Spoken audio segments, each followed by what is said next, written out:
Cela faisait bientôt 3 semaines que le député Nemwanda Nsemi, chef de la secte politico-religieuse Bundu dia Congo, était retranché avec près d'une centaine de ses adeptes dans sa résidence de Makampagne, dans la capitale congolaise. Les autorités lui demandaient de se rendre. Elles lui reprochent d'avoir lancé un appel à renverser le gouvernement. Et Elisa Vesterhoff, vous êtes en direct de Kinshasa. Un assaut a été déclenché ce matin. Oui, Xavier, ça fait maintenant près de 2 heures que l'assaut a été donné. Il est toujours en cours à l'heure actuelle. À intervalles réguliers, on entend des crépitements de balles et des détonations. Une épaisse fumée noire s'élève de la résidence de Nemwanda Nsemi et des dizaines de policiers en équipement anti-émeute et kalachnikov à la main bloquent toujours l'accès à la résidence elle-même.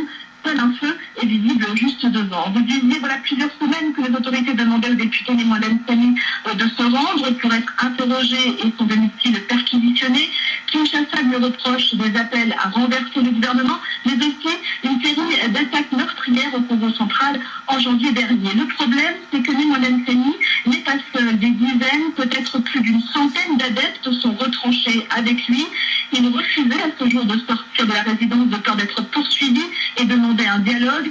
Pour les autorités, ce sont plutôt des otages qui doivent servir de bouclier humain. Quoi qu'il en soit, c'est toute l'interrogation en ce moment autour de cet assaut. Comment la police va-t-elle gérer tous ces civils, dont des femmes et des enfants? Aucun bilan n'est disponible pour le moment. Et puis cette dernière info, dans l'immédiat, les voisins directs du chef de cette secte politico-religieuse, eux, se réjouissent de cette intervention. Depuis le 13 février, ils subissaient ce bouclage complet de leur quartier avec l'eau et l'électricité qui leur avait été coupée. Elisa Vesterhoff, merci, en direct de Kinshasa, en République. Une direction à 2 têtes en République démocratique du Congo pour le rassemblement de l'opposition, un mois après la mort de son leader, Étienne Tshisekedi, et après plus de 10 jours d'âpres négociations, Frédéric. Oui, le rassemblement qui a finalement désigné sa nouvelle direction. Et il n'y aura non pas un, mais 2 présidents, une présidence politique et une présidence stratégique.